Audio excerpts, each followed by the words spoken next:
C'est un grand plaisir de vous avoir tous les quatre avec nous, mais vous allez vous présenter. On va faire ce tour de table pour parler du sujet qui est chaufferie connectée en ERP. Alors c'est un acronyme ERP, mais tout le monde le connaît, hein, c'est établissement recevant du public. Retour d'expérience, multi-usage, interopérabilité. Bon, on voit que les systèmes de connectés dans les établissements, les ERP sont beaucoup plus complexes que dans la copropriété, même s'il y a de la complexité aussi dans la copropriété. On a fait une première conférence sur la copropriété, il y a de ça à peu près 1 heure. Donc ça c'est dans ce cadre d'un cycle de conférences tertiaires que l'on a ensemble et puis qui continuera aussi en septembre et en novembre. On va parler en septembre de la partie data et pilotage encore, et on parlera en novembre de la partie UNR, parce que ça c'est un gros sujet. Alors aujourd'hui on a le plaisir d'accueillir 4 intervenants. Cette conférence est co-organisée avec Vigilia. On a BT Régulation également qui sera avec nous, le syndicat GCCP, vous allez le détailler là, et vous allez aller dans le détail de l'acronyme, Norterm aussi qui est également avec nous. Merci à vous, et vous avez un petit trombinoscope. On a trouvé ces photos sur internet, elles étaient libres de droit. Un petit trombinoscope avec vos différentes photos. Voilà, alors peut-être on peut commencer par un tour de table directement de présentation, et puis après on rentrera dans le vif du sujet.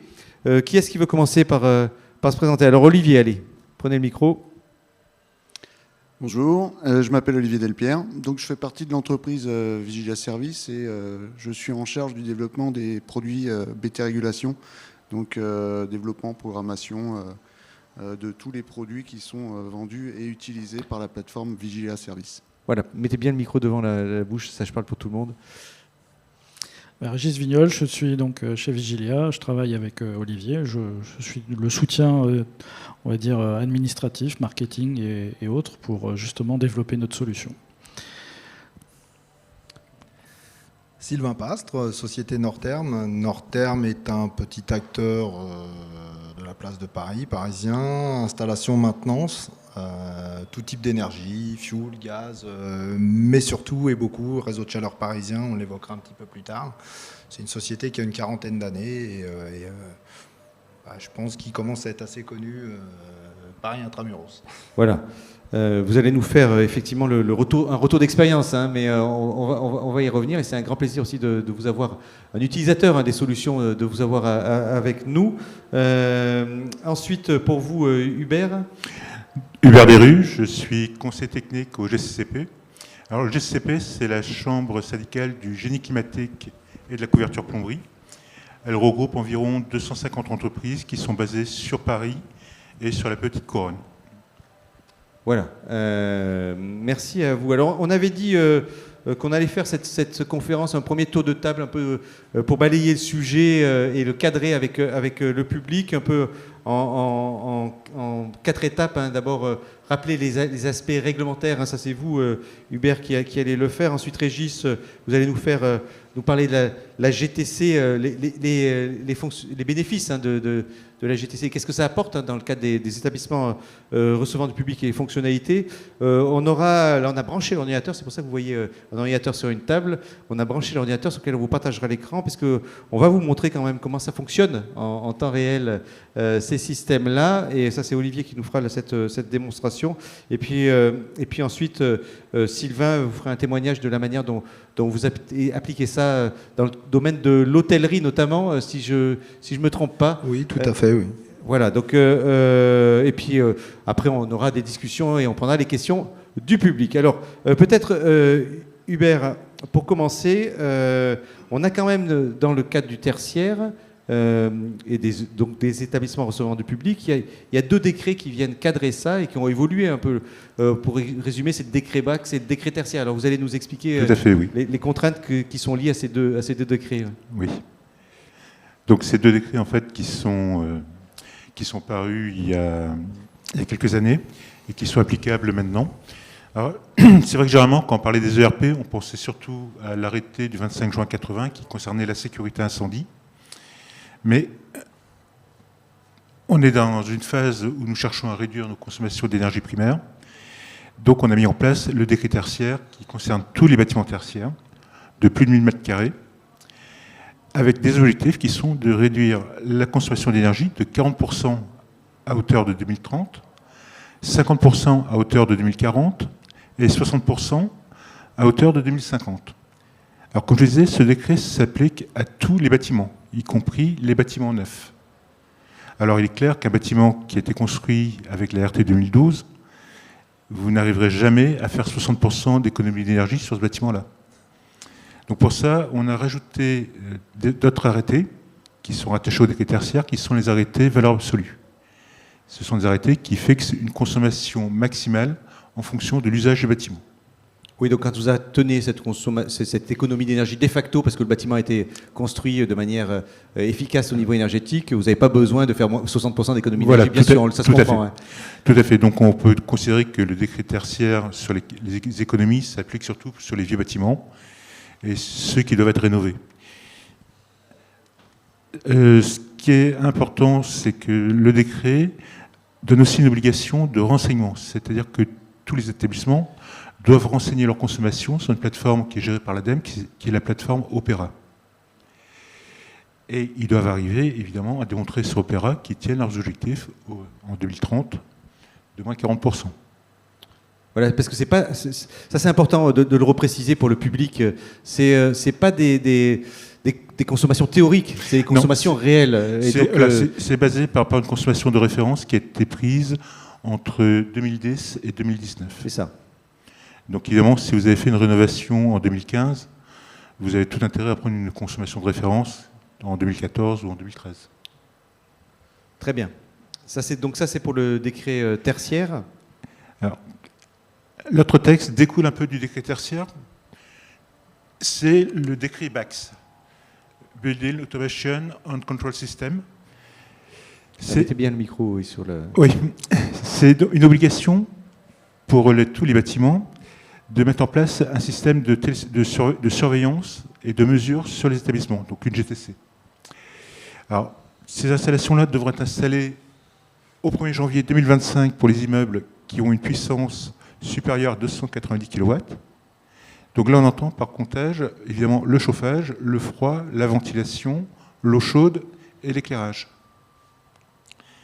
Et ensuite, ça a été étendu cette année, il y a 2-3 mois, aux installations qui ont une puissance nominale supérieure à 70 kW. C'est-à-dire qu'on attaque vraiment beaucoup de bâtiments, puisqu'on va avoir des bâtiments de petite taille qui vont être concernés par cette obligation-là. Et à réaliser, évidemment, avant le 1er janvier 2027. Oui, donc, grosso modo, 70 kW pour le public, hein, ce que j'ai retenu, ça revient à peu près à un bâtiment de 1000 m². Donc on fait un peu converger les deux... Un peu moins, parce que vous prenez puissance installée chaud et froid. Si vous avez un système de douche collective en plus, vous pouvez facilement y arriver sur un petit établissement. Ouais. Peut-être pour le public, parce qu'il y a certains qui connaissent moins aussi en maîtrise d'ouvrage, on parle souvent de GTB, GTC, pour rappeler ce que ce sont ces deux systèmes. Alors, GTB, gestion technique du bâtiment, et GTC, gestion technique centralisée. C'est un ensemble de points de mesure où vous pouvez commander tous vos appareils, c'est-à-dire que vous voyez à l'instant T le mode de fonctionnement de chaque appareil, s'il est en marche, à l'arrêt, s'il est en demande de froid, en demande de chaud. Donc, là, je parle pour ma partie climatisation et chauffage. Vous pouvez les arrêter, vous pouvez leur mettre des programmes horaires. Vous pouvez gérer aussi les consommations, c'est-à-dire reprendre les informations des compteurs. J'avais par exemple fait moi une GTC sur un bâtiment il y a très longtemps. J'avais installé un système de comptage sur la partie électrique, puisqu'en fait on n'avait pas la puissance électrique nécessaire. Donc lorsqu'on était au plus fort de la demande, on faisait du délestage par zone. Donc délestage sur un quart d'heure, une demi-heure, que les gens ne s'aperçoivent pas du manque de chaleur ou de froid. Et on restait dans le seuil d'énergie qui était fourni par EDF. Très bien. Donc ça, c'est pour les deux éléments réglementaires. Voilà, qui viennent se joindre aux objectifs en fait, qui se sont donnés au niveau européen. Je vous laisse avancer. Oui. Alors, le but du décret BACS, quand même, c'est de pouvoir suivre, analyser et enregistrer les données de consommation électrique, de pouvoir ajuster sa consommation en temps réel, donc d'où l'importance des automatismes et du report de l'information, Et puis d'alerter en cas de dérive des consommations, et de suite pouvoir réajuster ces consommations pour rester dans les objectifs du décret tertiaire. Donc il y a un autre texte qui vient d'être rénové, c'est un texte qui date de 2008, c'est la directive européenne sur la performance énergétique des bâtiments. Il a été revu au mois de mars avec des objectifs qui maintenant, en plus de l'énergie, vont concerner les émissions de carbone. Donc ce que prévoit le texte, c'est que tous les bâtiments publics, donc les ERP, devront déployer des énergies solaires à partir du 1er janvier 2026, et ce sera étendu aux bâtiments existants au 31 décembre 2026. Donc on rajoute encore d'autres points d'énergie à contrôler, à suivre et à gérer. Alors c'est dans ce texte-là aussi que l'on prévoit, alors je ne l'ai pas mis sur ma diapositive, que l'on prévoit en 2025 que les bâtiments publics neufs soient neutres en carbone. Neutre en carbone, on ne sait pas ce que ça veut dire parce que l'énergie, automatiquement, qu'elle soit électrique, qu'elle soit au gaz, qu'elle soit au fioul ou au bois, émet du carbone. Donc ça veut dire qu'on aura plus un apport d'énergie nouvelle, de solaire, de bois, puisque le bois est déclaré comme neutre en carbone, même si c'est un peu optimiste. Et cette obligation-là, dans quelques années, sera étendue à tous les bâtiments publics. Vous avez rénové votre installation. Vous avez une installation qui, sur le principe, consomme très peu. Par contre, pour y arriver, il y a quand même une chose qui est nécessaire, c'est d'entretenir votre installation. Ça vous permet déjà d'assurer la durée de vie des équipements, d'optimiser leur fonctionnement et de suivre les consommations. Donc c'est là qu'une chaufferie connectée est importante, enfin un site connecté est important, puisque vous pouvez suivre ces installations-là en temps réel avec des alertes, et en même temps, vous allez être sûr de ne pas dépasser, de ne pas être surpris lorsque vous avez un dépassement de consommation. Et je rajouterai une chose importante, c'est par rapport surtout au décret tertiaire et cette obligation de réduction de consommation, il y a un outil qui est magnifique pour ça, c'est le contrat de performance énergétique, où effectivement, là on s'engage sur des travaux, un taux de réduction de consommation et un suivi pendant la durée du contrat qui est de l'ordre de 10 ans. Oui, c'est l'entreprise qui prend l'engagement vis-à-vis du maître d'ouvrage. C'est l'entreprise qui prend l'engagement vis-à-vis du maître d'ouvrage, oui. Ouais. Donc effectivement, donc elle est très soucieuse après de la manière aussi comment va être utilisé le bâtiment. C'est un contrat à la fois donc de travaux que l'entreprise peut réaliser en groupement avec d'autres entreprises. Et puis après, un contrat de conduite d'installation, de maintenance de conduite. Donc généralement un contrat, pour parler à l'ancienne, P1, P2, P3. C'est-à-dire P1, fourniture d'énergie, P2, entretien, P3, garantie totale du matériel. Très bien, donc ça c'est les différents contrats qu'il peut y avoir. Voilà, donc là on a fait à peu près le tour d'horizon. Merci Hubert d'avoir cadré ça, mais on reviendra Je vous en prie. À vous ensuite. Alors, on voit, donc c'est le sujet que développait Hubert, c'est il faut une GTC dans les bâtiments, à la fois d'un point de vue réglementaire, hein, aussi maintenant. Et donc la question qu'on se pose, c'est quoi les bénéfices de la GTC, la gestion technique centralisée, hein, et les fonctionnalités qu'on peut attendre de cette GTC. Là, je me positionne en tant que maître d'ouvrage, hein, donc l'utilisateur du bâtiment. Hein. Alors c'est ce qu'on va voir à travers la présentation, justement. Il y a des bénéfices d'action rapide, surtout, et de gestion. Alors, parlez bien fort, hein, oui. Régis. Alors c'est vrai que ça fait partie de la transformation aussi digitale du métier de chauffagiste, hein, parce que c'est un peu une nouveauté d'avoir cette GTC accessible. Alors plus dans le domaine du collectif, parce que c'est une nouveauté. Dans le tertiaire, c'est quelque chose qui existe depuis longtemps, mais la technologie a énormément avancé, et ce que l'on présente aussi permet d'avoir une technologie plus à même encore de répondre aux besoins énergétiques que l'on a maintenant, et par rapport au décret aussi qui a été cité. On a parlé tout à l'heure, là, mais on va avancer. Oui. Je vous fais réagir tous les deux, mais aussi Hubert. Je fais un petit aparté. C'est aussi pour le recrutement des jeunes, d'avoir une brique numérique aussi. C'est un sujet important pour recruter des jeunes dans les entreprises, parce qu'on sait il y a une difficulté aujourd'hui dans nos métiers, dans vos métiers, à avoir des personnes qui rejoignent. Alors, je dirais d'une manière générale, c'est tout le bâtiment qui a des problèmes pour recruter. Alors qu'on est en train d'avoir un métier qui change totalement, puisque si on parle de la maçonnerie, par exemple, on était dans la culture des centimètres avant, maintenant on est dans la culture du millimètre. Oui. Et en termes de gestion d'énergie, c'est plus j'ai ma chaudière, j'y mets le feu, je la ramène, et puis j'envoie de l'eau chaude. Mais non, on doit vraiment optimiser l'installation, c'est-à-dire ça demande comme une compréhension technique assez importante.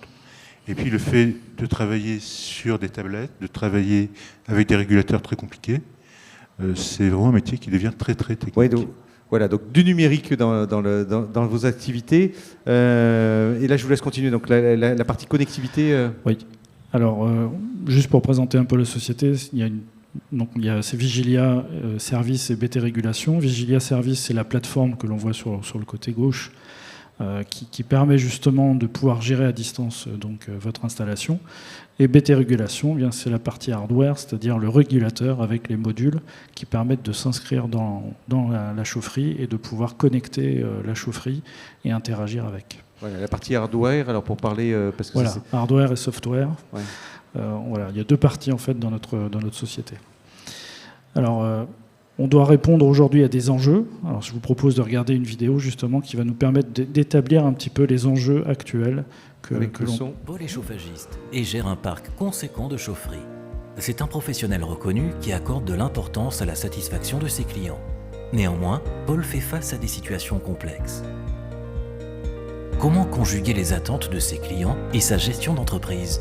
Le portail de supervision Vigilia permet à Paul d'être informé à distance et en temps réel d'un dysfonctionnement, d'établir un diagnostic de la chaufferie et d'être alerté en cas de dérive des consommations pour une meilleure maîtrise de l'énergie. Paul propose cette solution à ses clients. Séduit par le concept, il la valide. Après l'installation d'un régulateur BT Régulation et un abonnement, Paul voit et agit sur sa chaufferie comme s'il y était. Vigilia lui permet de régler, ajuster au travers de widgets intuitifs et précis. Le tout accessible depuis son ordinateur ou son smartphone. Suivant les paramétrages choisis, Paul reçoit des alertes via email ou SMS et peut donc préparer et gérer au mieux ses interventions. Paul a toujours un temps d'avance sur son parc de chaufferie. Il maîtrise la dépense énergétique de ses clients sans concession de confort. Il optimise ses déplacements avec des interventions ciblées. Avec les produits BT Régulation associés à notre solution digitale Vigilia, adoptez la chaufferie 2.0. Voilà, parce que l'utilisateur finalement de la solution, en premier lieu, c'est le chauffagiste. C'est l'exploitant, en effet. Alors justement, on a vu les différents enjeux. Alors quels sont-ils ? On va les résumer. Il y a l'enjeu économique. On veut tous limiter les coûts, les frais. Tout augmente, l'énergie, etc. Donc cet enjeu fait partie des choses que l'on doit prendre en considération. Il y a l'aspect écologique aussi, puisqu'on ne peut plus faire sans ce paramètre. On doit gérer notre rejet de CO2. On doit aussi faire face au bilan carbone qui est là de plus en plus présent, donc surtout aussi dans le tertiaire. Donc c'est un paramètre important. On doit faire aussi face à la mobilité parce que le stationnement, la circulation dans les grandes villes, bien, ça devient très compliqué. À Paris, on l'a évoqué tout à l'heure, les Jeux Olympiques, ça va être un défi aussi pour tous les intervenants, les exploitants. Donc la mobilité, ça fait partie de ça, mais c'est aussi ne plus subir l'urgence, c'est gérer l'urgence aussi, la mobilité, c'est-à-dire pouvoir anticiper ces déplacements. Ensuite, on a le temps. Le temps, on veut tous racheter le temps parce qu'on manque de temps. Donc, le fait d'interagir à distance nous permet de racheter ce temps-là. Et puis enfin, il y a la satisfaction client, le confort. On veut faire des économies, mais on veut tout de même garder ce point important qui est le confort et la satisfaction client. Donc, qu'est-ce que propose Vigilia pour répondre à tous ces enjeux ? On va un petit peu le détailler. Il y a le management technique de l'énergie, c'est-à-dire qu'on a une solution qui permet donc de piloter notre installation en direct et de pouvoir donc gérer la consommation d'énergie, d'eau, de gaz, de pouvoir réagir rapidement face aux incidents, comme on l'a un peu vu dans la vidéo. Alors, on peut remonter donc toutes ces informations en temps réel, et c'est ça qui est important, c'est qu'on peut vraiment agir très très rapidement sur notre installation. Donc le paramètre écologie, comme on l'a dit, un bâtiment qui consomme moins d'énergie, c'est un bâtiment qui limite son empreinte écologique. Le fait aussi de ne plus avoir de déplacement, enfin moins de déplacement, on participe aussi au fait de ne pas rejeter trop de CO2 et de pouvoir gérer au mieux donc ces déplacements. C'est aussi mieux gérer nos dépenses énergétiques et le rejet de CO2 dans une meilleure rentabilité pour tout le monde. Alors qu'est-ce qu'on a comme outil? On a mis à disposition donc, de nos clients un tableau de bord. Ce tableau de bord qui est appelé dashboard, en fait, permet en quelques clics de savoir l'état de santé du parc, de la chaufferie. Ce qui importe le plus, c'est bien de savoir ce qui ne fonctionne pas, puisque ce qui fonctionne, tant mieux. Mais ce qui ne fonctionne pas, c'est ça l'urgence. Donc on a justement cet outil de diagnostic, ce comparateur qui est sur la droite de l'image, ce camembert, et qui nous permet donc de pouvoir tout de suite utiliser ces critères. Il y a différents critères qui nous permettent de cibler tout de suite ce qui ne va pas. Et ensuite, quand on a déterminé quel site est en difficulté, on peut cliquer dessus et on tombe directement sur le synoptique. Ce synoptique est la représentation de la chaufferie avec des données en temps réel qui nous permettent justement de pouvoir voir les températures, les mouvements des pompes, on en a parlé tout à l'heure, tous ces organes qui sont dans la chaufferie et de pouvoir interagir avec plus efficacement. Alors pour pouvoir interagir, qu'est-ce que l'on a? Alors c'est vrai que je n'ai pas dit que c'était un système qui était plug and play. Donc c'est aussi ça l'avantage, c'est que c'est rapide de mise en place et intuitif. Et qu'est-ce que l'on a donc pour pouvoir interagir? On a des outils de diagnostic et des widgets qui nous permettent de pouvoir agir directement sur chacun des organes, alors que ce soit les pompes, que ce soit le chauffage avec la loi d'eau, la courbe de chauffe, que ce soit l'ECS aussi, on peut modifier les températures, etc., etc. Donc chaque organe qui est connecté peut être modifiable, on peut le paramétrer à distance. Et d'une manière intuitive, on revient justement un petit peu à la discussion de tout à l'heure sur le fait d'attirer des techniciens dans notre métier. C'est aussi grâce à cette interactivité qui est simple, facile d'approche, intuitive. Pour faire la comparaison, c'est un client qui nous a fait cette comparaison, on a eu à peu près la même démarche qu'Apple en fait, avec l'iPhone. C'est quelque chose de simple et de rapide de prise en main. Voilà, donc tous les paramètres que l'on modifie à distance sont aussi sont modifiables sur site grâce à l'écran du régulateur. Ça a été aussi une volonté d'Olivier quand il l'a développé, souhaitait que si un problème arrivait sur le serveur ou qu'on ne puisse plus se connecter à distance, qu'on puisse faire les modifications tout de même sur site avec exactement les mêmes paramètres que ce que l'on a sur le serveur. Voilà. Donc l'économie d'énergie, on en a parlé. Grâce au suivi de consommation, on peut interagir en temps réel justement sur les courbes de chauffe, par exemple, mais aussi sur différents paramètres. Olivier va vous parler d'une nouveauté, notamment, c'est l'anticipation météo. Donc c'est un paramètre qui est important, qui va nous permettre de là aussi anticiper les baisses et les montées de température et de encore mieux gérer donc, la consommation d'énergie. Voilà, donc on utilise des partenaires qui sont connus, notamment pour l'automate que l'on utilise, qui est un automate qui est reconnu dans le monde de la GTB. Donc c'est quelque chose qui est connu depuis très longtemps. Et puis notre portail est supporté par le logiciel Niagara, qui est aussi un grand nom de tout ce qui est GTB, GTC dans l'international. Voilà. Ensuite, Eh bien, je laisserai la place à Olivier qui va nous faire une démonstration justement sur l'utilisation ou sur les différents paramètres sur lesquels on peut agir sur cette plateforme. Voilà, merci à vous. Oui, parce que là, il y a une couche, j'imagine, dessous logiciel qui permet d'avoir une forme d'interopérabilité entre les différents systèmes, parce que ça peut arriver aussi d'avoir, Olivier, d'aller sur une GTC, de l'installer dans des bâtiments, mais il y a déjà des choses qui sont existantes, il faut pouvoir faire fonctionner tout ça ensemble. En fait, on utilise les outils du Smart Building, donc ça veut dire que les outils qu'on utilise sont prévus pour être connectés avec tous les équipements qu'on peut retrouver dans un bâtiment tertiaire, donc on peut très bien se connecter à un régulateur de centrale d'air et puis remonter les infos. Nous, on a préféré piloter nous-mêmes pour avoir nos propres infos, nos propres fonctionnements. Donc on préfère, c'est pour ça qu'on a développé des régulateurs, pour avoir des fonctionnalités qu'on peut maîtriser, perfectionner, adapter, plutôt qu'utiliser un régulateur d'un confrère ou d'une autre marque sans savoir ce qu'il y a à l'intérieur. Oui, sur la brique chauffage, tout au moins. Sur la brique chauffage, mais on peut aussi se connecter sur plein d'autres équipements qui peuvent être le froid et des équipements qui ne sont pas communicants. On peut quand même arriver à rajouter des sondes, rajouter des petites actions et des commandes. Donc on peut rendre un équipement non communicant, on peut quand même avoir une interaction dessus.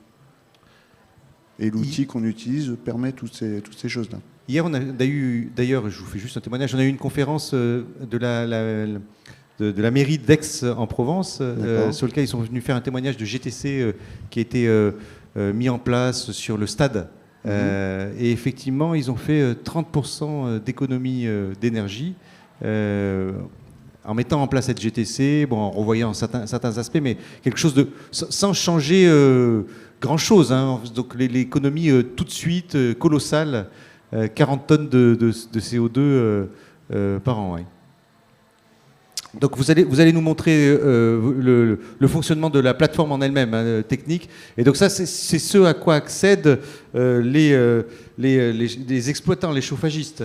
Ouais, dès l'instant qu'on est sur du multisite et non pas un client qui a juste un site, pour une entreprise qui exploite l'outil Vigilia. Je vais vous montrer comment ça se passe sur le multisite. Donc en gros, comment détecter des pannes sur des sites et comment ça se passe quand on a plein de sites pour éviter justement, je sais pas, si on a 500, 1000 sites, éviter d'aller sur ces 1000 sites, enfin un par un sur chaque site ou avoir une liste d'alarmes dans un tableau qui est pas très funky, comme on dit. Nous, on a une autre manière de procéder, donc on a. Je vais vous montrer. Voilà, on va partager. Vous voyez, là, on est en direct sur la plateforme. On va rentrer en direct sur la plateforme telle qu'elle existe sur Internet. Donc, du coup, on a fait ce petit montage technique. Merci Benjamin. Merci à vous Olivier. Voilà.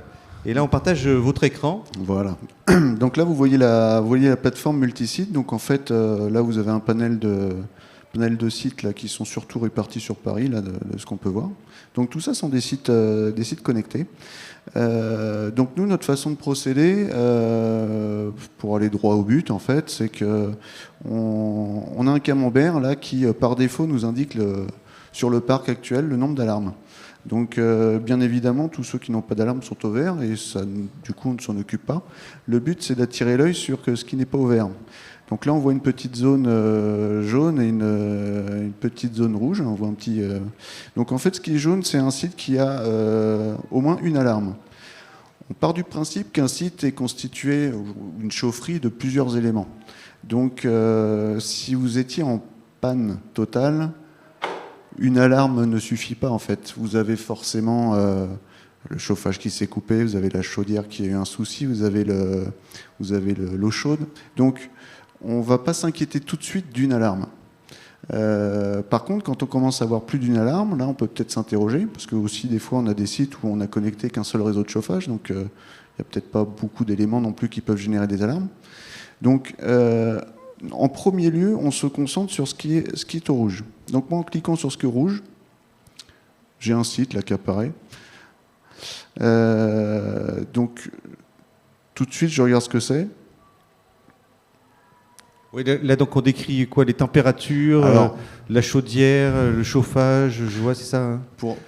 Là, on est pour de vrai, là, hein, sur un bâtiment. Ouais, sauf que là, pour la démonstration, parce que j'avais aucun site en panne, donc ça, c'est un site de démo où j'ai fait des pannes là, juste avant de commencer. Donc on clique dessus, hop, et on accède tout de suite au site. Donc en gros, la démarche, c'est on se connecte sur la plateforme, on a une multitude de sites. Ah. Et comment aller droit au but sur un site qui a un souci. Ça, on va toucher, là, je crois qu'il y a un problème sur l'écran, non? Je ne sais pas si vous voyez bien. Oui, Okay. Nous, on a un affichage, là. C'est l'écran retour. Voilà. Non, c'est pas éteint. C'est assez étonnant, il nous fait jamais ça. Ah, c'est la technologie, ça. Hein. Et l'écran veut s'éteindre. Voilà, ben là, il est éteint. Maintenant, il va se redémarrer. Bon, c'est pas grave si vous voyez, moi, je peux suivre de mon PC. Il va revenir, là. Ça y est, il revient. Donc là, en fait, pour la présentation, j'ai désactivé la commande. En fait, j'ai faussé la commande des pompes chauffage. Donc le régulateur en place, il s'est dit tiens, je reçois plus l'info de la pompe 1. Donc il est allé chercher la pompe 2. Elle n'a pas répondu non plus. Alors je vais cliquer dessus. La pompe 2 n'a pas répondu non plus. Vous voyez peut-être pas de. Si c'est bon, là, ça c'est juste nous, là ça va s'effacer. Là, ouais, vous voyez pas les fenêtres qui s'affichent. Ah mince. Ah, vous n'avez pas partagé tout votre écran, vous avez partagé juste alors un ouais, onglet. Il faudrait peut-être que je partage complètement l'écran. Voilà, on va refaire un partage d'écran correct. Ah oui, c'est technique aussi pour faire des partages d'écran maintenant. Hein. Il ne faut pas juste partager l'onglet, il faut partager tout l'écran. Voilà. Voilà, donc voilà, je refais, voilà. Donc là, vous êtes sur... là, ce qu'on va représenter, donc c'est un réseau chauffage, hein, donc constitué avec des pompes 23 voies. Donc je clique sur la pompe et donc me fait apparaître le widget dédié à la pompe. Là, clairement, je lui ai faussé le mode de détection qui se trouve plus bas. Bon, je vais vous le remettre. Voilà. Et on va réactiver une pompe. Hop. Donc voilà, en fait, on peut avoir des interactions et avoir une alerte très rapide et efficace sur ce qui peut bien se passer sur une install. Alors le but de tout ça, c'est pas forcément de détecter les pompes, mais c'est surtout d'avoir des alertes sur les températures, puisque en fait, comme on prend en charge avec le régulateur tout le réseau et qu'on cherche à donner une bonne température à la chaudière pour éviter de surconsommer. Le but, c'est de bien suivre est-ce que ce qu'on demande est bien respecté. En clair, si je demande 70 à la chaudière pendant un certain temps, est-ce que ma chaudière les atteint bien? Bon, ça c'est bien, mais surtout quand je lui demande 30 degrés parce qu'il n'y a plus d'eau chaude à faire et qu'on doit suivre le chauffage, est-ce que la chaudière baisse? Est-ce que le technicien ne l'a pas mis en manuel ou je ne sais quoi? Donc on arrive à détecter tout ça. Si je clique sur une température, en fait, je vais pouvoir suivre et du coup avoir une maintenance autre. Alors là, on est sur un faux site, un automate avec des courbes qui ont été calculées. Enfin, c'est un programme qui permet de visualiser les courbes.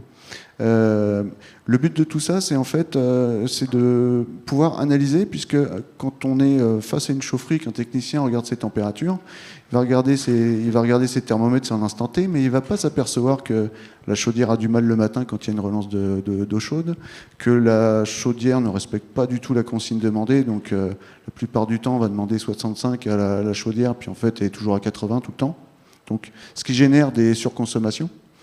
Du coup, on apprend à mieux appréhender son installation, puisqu'on peut remonter aussi sur des mois avant, ou comparer même avec des années. Donc ça permet d'avoir une autre vision de son suivi, donc affiner au mieux les réglages. Hop. Alors, je vais vous montrer comment ça se passe quand on veut régler on avait parlé tout à l'heure de courbe de chauffe sur la session d'avant. Donc si je clique sur mon réseau, voilà, on voit apparaître la courbe de chauffe qui permet le réglage du chauffage. Donc le réglage du chauffage, principalement, c'est basé sur la température extérieure, donc c'est une donnée très importante. plus il va faire froid dehors, plus on va demander de température au niveau du chauffage. Et donc un mauvais point de mesure, une sonde mal placée, peut générer des gros soucis sur le fonctionnement et donc les consommations. C'est pour ça qu'on a développé un module d'anticipation météo qui permet de corriger. En fait, on s'est aperçu que sur les sites, on a beau avoir des réglages plus ou moins communs entre chaque site, puisque tout le monde cherche à avoir ses 20 degrés. Quand on fait l'analyse des courbes des températures extérieures, on s'aperçoit que personne n'a la même courbe. Alors pourquoi personne n'a la même courbe? Parce que la sonde elle peut être placée dans une courette qui emmagasine un petit peu la chaleur. Des sondes qui peuvent taper le soleil le matin ou des fois l'après-midi, on ne sait pas trop. Des sondes en toiture. Donc en fait, on a toutes les typologies de température extérieure et on s'aperçoit qu'avec des réglages identiques, personne n'est chauffé pareil. Alors, je vais vous montrer un petit exemple de ce qu'on a pu faire en termes d'anticipation météo. Alors, l'anticipation météo avait plusieurs objectifs. Déjà, pouvoir générer des économies d'énergie. Et dans un second temps, pour tous ceux qui sont chauffés avec du plancher chauffant, donc ont une forte inertie, pouvoir anticiper les hausses et les baisses de température, puisque en fait, quand on commence à chauffer, avec le béton et la forte inertie, on se retrouve avec des températures qui commencent à arriver bien plus tard, alors qu'il commence à faire beau. Et on se retrouve avec un décalage constant de température. Alors, je vais montrer... Là, vous avez un site. Donc, c'est un vrai site qui tourne, celui-là. Et cette question d'inertie, elle existe de manière globale dans le bâtiment aussi. Hein, beaucoup. Alors, j'entends plus, mais... Tout dépend du type de bâtiment, mais on se retrouve à chauffer des châteaux, des bâtiments... des bâtiments sur Paris, enfin, où il y a des écoles, enfin, il y a un petit peu toutes les bâtisses. Mais alors, si vous voyez, hop, donc là voilà. Donc ça c'est une petite anticipation sur ce site-là. En réalité, vous avez la courbe des températures qui est au jaune là. Et en fait, sur les réglages qu'on a appliqués, on lui dit tout simplement active une partie d'anticipation à la hausse quand tu sais que la température va augmenter. Pour être plus clair, le matin il fait froid, la température peut descendre, je sais pas, 8 degrés, j'en sais rien. Donc le régulateur, lui, peut pas savoir qu'il va faire 18 ou 24 l'après-midi. Donc il se dit, il fait 8, je balance du chauffage. Il faut réchauffer, puisque c'est la sonde qui détermine la consigne de chauffage et donc du coup les consommations dans l'immeuble. Nous, on sait très bien prévoir que dans quelques heures, il va faire 17. Donc c'est comment influencer la sonde extérieure avec des réglages maîtrisés. Comment lui dire, ça va augmenter tout à l'heure, donc au lieu de descendre jusqu'à 8, élève-toi de quelques degrés. Donc plus l'écart va être élevé, plus l'incidence va être représentative. Évidemment, si on se retrouve sur des températures qui sont plus ou moins égales du matin au soir, enfin matin après-midi, l'incidence sera moindre. Mais donc sur cette page-là, on a différents réglages qui permettent de soit faire des économies, ou soit avoir un réglage différent si on est justement sur du plancher chauffant, comme on parlait tout à l'heure. Est-ce qu'on a une idée sur la partie anticipation, qu'est-ce que ça amène en termes d'économie d'énergie? Alors vous allez me dire ça dépend du bâtiment, hein, ça dépend énormément. Mais est-ce qu'on a des quelques retours d'expérience là-dessus? J'ai pas de retour chiffré, mais il est évident que ça fournit des économies, parce que ne serait-ce qu'appliquer 10% d'anticipation, c'est-à-dire qu'on va influencer d'un petit degré dans l'après-midi, un degré de température extérieure à la hausse, ça veut dire qu'on fait 7% d'économie pendant ce laps de temps. Donc c'est forcément. Donc en fait, le curseur est de savoir jusqu'où on va anticiper cette valeur. Je vous donne un autre exemple. Une dernière chose, je vois que vous êtes un passionné On pourrait rester sur ce logiciel parce qu'il y a plein de fonctionnalités. Alors, vous avez encore un dernier point à nous montrer, peut-être après avoir un témoignage de Sylvain pour l'usage qu'il y a sur ces éléments. Vous voyez, après je peux vous montrer, comment ça se passe au niveau des sondes d'ambiance, par exemple, peut-être. Oui, parce on pourrait y passer, cher public, mais oui, on pourrait y passer la soirée, ce qui est normal. Il y a plein de fonctionnalités Alors, du coup, on va pas pouvoir toutes les voir. Mais il y a peut-être un petit point que je peux vous montrer quand même, puisqu'en fait, on parle de fonctionnalité, mais on n'a pas parlé de mise en œuvre. Ouais. Mise en œuvre, en fait, pour les exploitants, en fait, on fournit un petit fichier Excel qui permet de dimensionner son installation.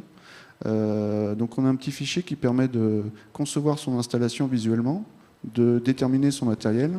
Ça construit automatiquement son schéma électrique, ce qui veut dire que l'exploitant qui a ce fichier en main peut de lui-même dimensionner lui-même, sans être sachant et expert en GTB, peut dimensionner son installation. Il a câblé lui-même au travers de son électricien, puisque ça fournit automatiquement le schéma électrique. Et quand vous avez un régulateur installé sur un site et qui est connecté à la plateforme, je voudrais juste vous montrer cette partie-là. La plateforme vient automatiquement concevoir et créer le schéma que vous voyez là. Là, par exemple, je vous enlève un réseau de chauffage, je vous rajoute une chaudière, je vais changer de marque, voilà. Vous pouvez modifier et changer tout le design pour ressembler au plus près de votre installation. Donc ça, ce que je fais là, en fait, c'est de l'autodécouverte depuis le régulateur. Le régulateur, c'est qu'il a un réseau de paramétrés, un réseau de chauffage. Il a de l'eau chaude là en IGA-therm, mais on peut lui dire que c'est peut-être un ballon secondaire à piloter avec une réserve supplémentaire, voilà. Donc ça, c'est de l'autodécouverte depuis le régulateur. Le chauffagiste, lui, ce qu'il a après, c'est à changer le visuel pour ressembler à son installation, pour que quand il se connecte sur un site, qu'il puisse s'imaginer, se dire ah oui, je le reconnais ce site-là. Ça permet une meilleure compréhension pour la maintenance et le diagnostic en fait de la chaufferie. Oui, en termes d'interopérabilité, puisqu'on en a parlé tout à l'heure, donc là vous venez récupérer aussi des données que vous pourriez avoir par ailleurs. Alors toutes les données sont récupérées tous les quarts d'heure, c'est-à-dire que ce n'est pas que les températures, mais l'ensemble des réglages. Donc on pourrait... Même sur d'autres systèmes qui seraient des systèmes autres que... Alors sur des systèmes autres, c'est complètement différent. C'est que là, il va falloir chercher les données une par une. Oui. Donc c'est tout à fait faisable. Hein. Mais en fait, on va chercher telle consigne, telle température, tel réglage. Donc en fait, il faut d'abord avoir un tableau pour savoir qu'est-ce qu'on doit rechercher sur tel équipement. Là, avec nos systèmes, du coup, comme ils ont été conçus pour être plug and play les uns avec les autres, on ne se pose pas la question, on sait déjà quoi chercher. Et si on a des besoins de réseaux supplémentaires, on rajoute un deuxième régulateur et en se branchant, ils se comprennent tous les deux et il n'y a pas de souci. Merci Olivier pour cette présentation. On pourra en refaire d'autres. Alors, moi, je voulais vous interroger, Sylvain, parce que vous utilisez ces systèmes au quotidien, alors plutôt dans l'hôtellerie. Il y avait une question que je me posais, je me dis dans l'hôtellerie, mais il y a des quantités d'eau colossales qui sont consommées, avec des contraintes en termes de sécurité aussi pour les niveaux de température de l'eau. Hein. Il ne faut pas qu'il y ait de légionnel, on voit l'impact que ça pourrait avoir qui se développe. Alors, ça c'était une première question, mais vous comment vous servez de ces systèmes alors, au quotidien ? Alors, je dirais que la connectivité dans les hôtels, même si elle existe depuis quelques temps sur des cas ponctuels, c'est un outil qui pour eux est assez récent. Pourquoi ? Parce que ça s'est accéléré avec les décrets dont a parlé Hubert tout à l'heure. Il faut savoir que jusqu'à l'heure actuelle, le financement de ces types d'équipements, autant il y a pu y avoir des aides dans les copropriétés ou autres que dans le tertiaire et donc l'hôtellerie, ce n'était pas le cas de figure. C'était de l'investissement pur et les hôteliers voyaient plutôt la connectivité, et toujours à l'heure actuelle d'ailleurs, comme un moyen de sécurité et de tranquillité que de gestion de l'énergie. Leur grosse problématique à l'heure actuelle, un hôtel, ça vend du sommeil et de l'eau chaude sanitaire. Il ne faut surtout pas que ces 2 critères ne soient pas là, parce que sinon, c'est tout de suite des coûts financiers sous forme de chambres cadeaux ou autres.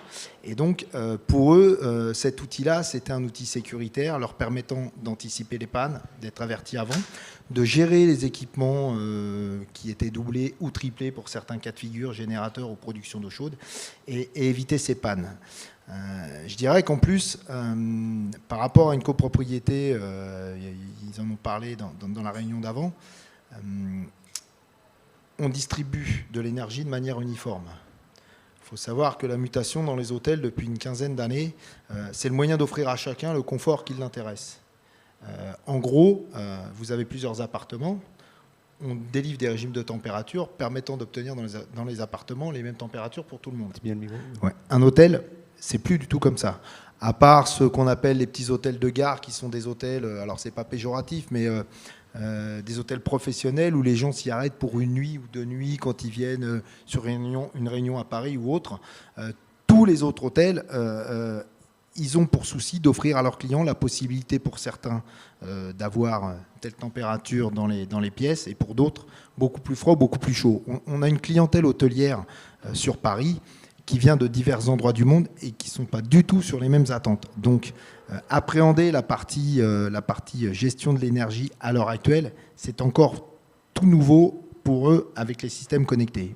Par contre, pour tout ce qui est justement la sécurité, la gestion des interventions, c'est là, on est nous en plein dedans. Alors, ça a commencé d'abord par les hôtels qui sont les hôtels haut de gamme, les palaces ou les 5 étoiles, ceux qu'on appelle les 5 étoiles plus.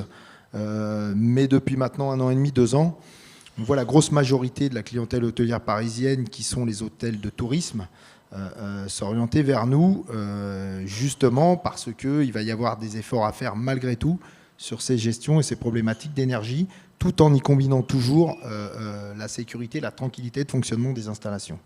Est-ce que on en parlait, on avait une autre conférence, un cher public précédemment sur la copropriété, on voyait que c'était un facteur, pour un chauffagiste, un facteur différenciant d'offrir un pilotage connecté.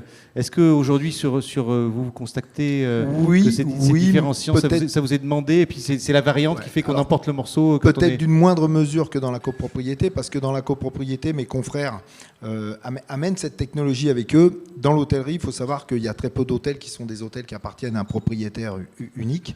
Il y a beaucoup d'hôtels de groupement, il y a beaucoup d'hôtels de franchisés. Et ces gens-là ont des structures extérieures qui commencent à réfléchir et à penser à ça. En fait, ils ne voient plus un hôtel comme un site connecté, mais tout un groupement d'hôtels partout dans le monde comme des sites connectés. Donc, c'est eux qui nous amènent la question.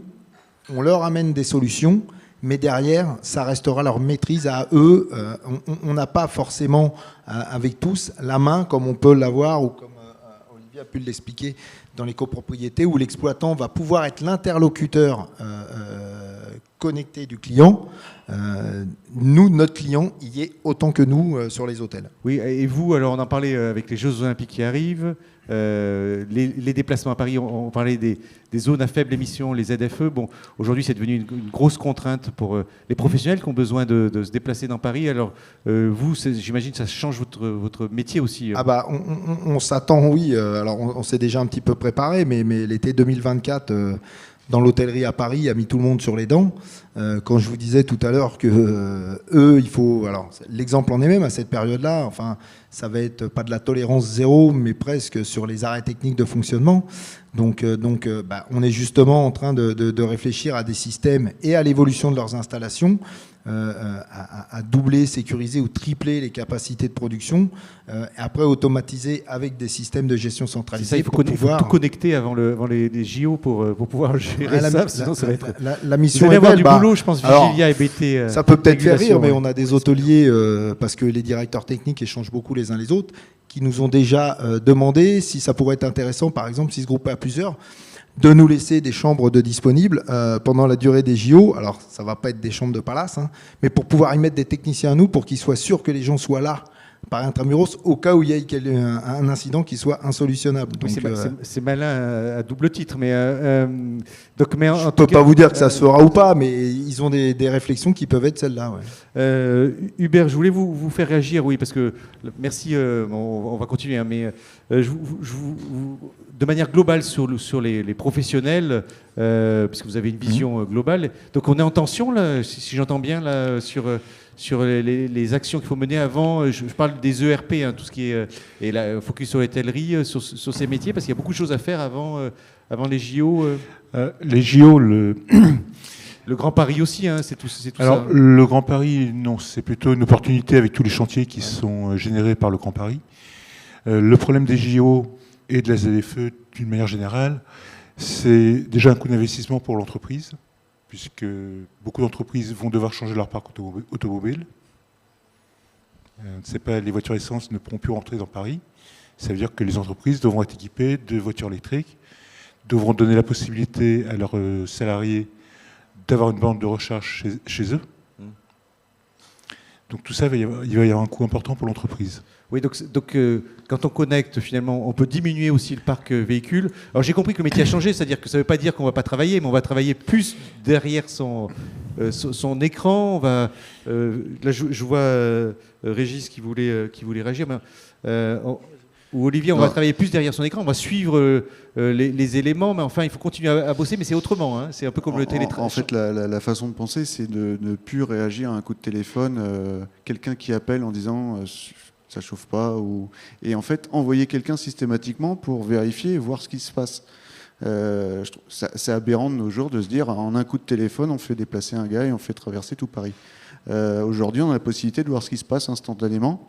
Donc le but de l'opération, ça ne veut pas dire de délaisser un client, mais c'est de se dire, est-ce que ce problème-là est urgent? Est-ce que je dois tout lâcher instantanément pour y aller? Ou est-ce que ça peut attendre et s'organiser le lendemain? Et de les anticiper, parce que je vois des fois, oui, on peut voir des choses. C'est comment s'organiser et préparer ça. Alors, il y aura toujours des déplacements, hein, ça changera pas.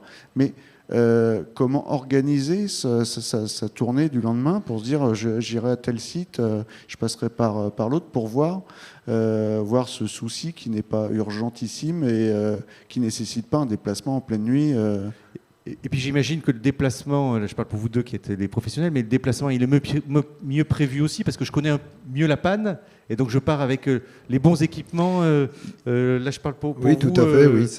Ça évite quand on peut identifier de par les équipements de ce type, là d'où vient la panne, oui, ça nous permet, quand on doit intervenir, de pouvoir anticiper sur le matériel à emmener avec nous. Oui, parce qu'il y avait une conférence vélo, là c'était une petite boutade que je fais, mais peut-être qu'il y a peut-être c'est un métier sur lequel il va peut-être y avoir un peu de logistique vélo. Il y a peut-être des gens qui vont se déplacer avec des cycles logistiques pour entrer justement dans des zones qui sont inaccessibles, des vélos cargo, hein, là je parle. Mais... On retrouve déjà des plombiers qui sont à vélo, à triporteur, donc avec des solutions de chariots tractés électriquement. Ouais. La question pour les chauffagistes se pose plus difficilement parce qu'ils aiment bien leur voiture, ils ont toujours un tas d'équipements dans la voiture. C'est ça. Et dès qu'on arrive sur des monteurs, là, on ne peut pas, on est vraiment obligé d'avoir un véhicule. Puis, au-delà de ça, pour le personnel, il y a aussi des histoires d'assurance qui sont un peu férues à tordre parce que vous assurez pas quelqu'un en vélo comme dans un véhicule. Hein. Voilà, mais je ne voulais pas vous emporter dans un autre sujet. Donc, en tout cas, sur les véhicules, je vous avais coupé Hubert tout à l'heure, on voit qu'il y a un gros enjeu sur les véhicules, que les systèmes connectés vont pouvoir aussi diminuer la flotte véhicule. Disons que l'entretien tel qu'il était vu avant que les chaufferies soient connectées, beaucoup de visites, si on prévoit par exemple une visite par mois sur site, il y aura sur ces 12 visites dans l'année, 2 visites qui seront à proprement dit des visites d'entretien, où on fera le nettoyage des équipements, le réglage et autres. Les autres visites sont de simples visites de contrôle, c'est-à-dire le technicien rentre en chaufferie, vérifier que le boulard fonctionne, que la pompe est bien en marche, que la température est bonne, que le réglage est bon, et pouvait avoir une action manuelle pour régler sa courbe de régulation. Là, avec la chaufferie connectée, tout peut être fait à distance. On voit que finalement, on en avait parlé tout à l'heure en termes de coûts. Je ne sais pas si on peut aborder ce sujet de manière si simple sur cette partie, sur les ERP, hein, parce que c'est des systèmes plus complexes, mais on voit que les coûts, en tout cas sur la copropriété, étaient relativement marginaux par rapport au coût d'une installation de chaufferie.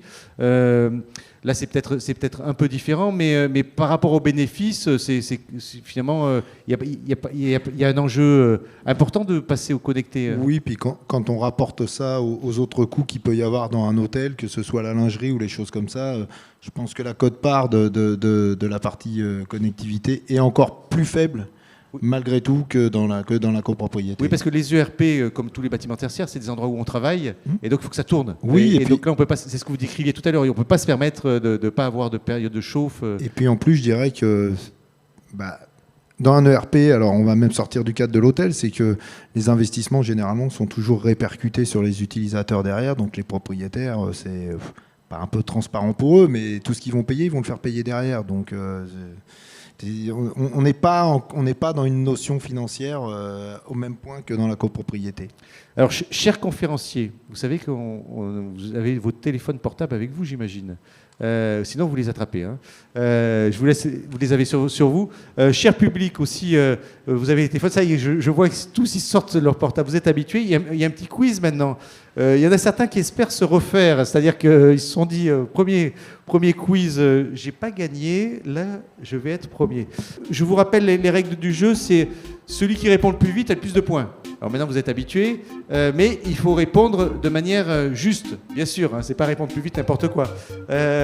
Allez, vous êtes tous connectés là dans les équipes. Alors il y a les personnes qui sont en présentiel, les personnes qui sont en distanciel.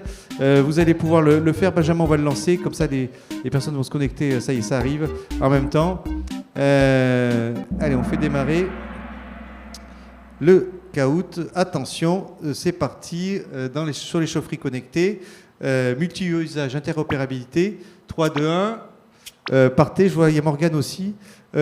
Quiz. Le décret BAX prévoit une obligation d'équiper des bâtiments tertiaires de systèmes d'automatisation et de contrôle. Attention, c'est un quiz, hein, avec une seule réponse. À partir du 1er janvier, 2030, 2025, 2040, allez, votez rapidement. 10 secondes, 3, 2, 1, je vois qu'il y en a, oh là là. Vous avez dit oh là là. Ah pardon, je suis allé un peu vite. La bonne réponse était, Benjamin ? On l'a retenu. Je peux aller sur la diapo précédente. Je vais faire la diapo précédente. Voilà. La bonne réponse était à partir du 1er janvier 2025. Et je reviens sur les notes qui sont affectées. MO, est-ce que MO est dans la salle ? MO est dans la salle, voilà, qui vous tenez la corde avec 5 points d'avance. C'est pas beaucoup, MO, hein, à mon avis. Il va falloir rester vigilant sur les prochaines questions.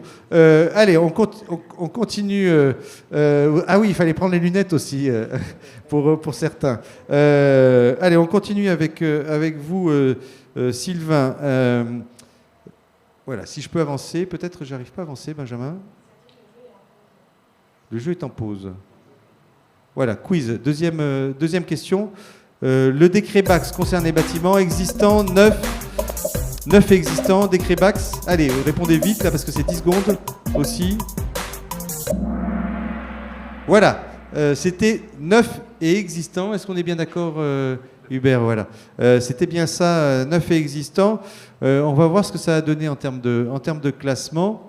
Ah ben voilà, Emo a disparu. 1750 points pour Olivier. Est-ce qu'Olivier, c'est Olivier voilà, qui est sur la scène, qui est avec nous? Oui, il y a des habitudes des claviers, les petites poussettes. Donc vous connaissez Michel Serres tous et toutes, qui a écrit un bouquin qui s'appelle Petites poussettes. Il y en a qui sont plus alertes avec leurs pouces. Attention, ça, il reste 2 questions. Vous allez pouvoir vous refaire. Hein. En 2025, la GTB sera obligatoire pour les bâtiments tertiaires dont le système de chauffage clim a une puissance. Alors là, on en a parlé. Attention, il y avait un petit piège dans la question. On vous laisse voter. Voilà. Alors, est-ce que c'est ça, Hubert ? C'était vous avez c'est 290 kilowatts. Oui, mais on est pris par le stress de répondre rapidement et puis une fois qu'on a répondu, on est coincé, c'est foutu. Voilà, donc c'est bien 2025, 290 kilowatts en termes de puissance. On va voir, donc c'est Axel qui a pris la corde. SP a eu, vous voyez, une petite flamme, ça veut dire 3 bonnes réponses de suite. Hein. Alors je ne sais pas si SP est dans la salle. Voilà, ouais, voilà, c'est vous, Sylvain. Ah bah oui, Sylvain passe. Ah bah Sylvain, voilà, ça y est, c'est remonté. On a on est à la dernière question. Voilà, il reste pas mal de points là pour passer devant Axel. 500 points, c'est beaucoup. C'est 1000 points l'affectation globale sur une question. Un examen périodique du BACS devra être réalisé tous les ans, tous les 5 ans, tous les 10 ans. Voilà. Hubert, alors, on n'avait pas parlé de ça. Non, on n'avait pas parlé, donc c'est effectivement tous les 5 ans. Par contre, si l'installation est refaite ou si les équipements sont changés, l'examen devra être fait au bout de 2 ans. Ah voilà, donc il y avait une petite subtilité aussi, bon, on n'a pas tout eu. Allez, on va voir le podium, qui est-ce qui a gagné le troisième, avec 2640 points. MO, voilà, qui était dans les premiers au début. SP, alors voilà, deuxième, c'est bien, vous êtes, Sylvain, vous êtes remonté. Et le premier, qui est-ce que c'est Axel, bravo Axel, vous avez gagné. Est-ce qu'Axel est dans la salle? Non, il n'est pas dans la salle. Ah, c'est Morgane, qui a mis un surnom. Et donc bravo à vous, et puis il y a le public qui était à distance aussi. En tout cas, c'était un grand plaisir de vous avoir avec nous, puisqu'on a dépassé de 2 minutes le temps imparti.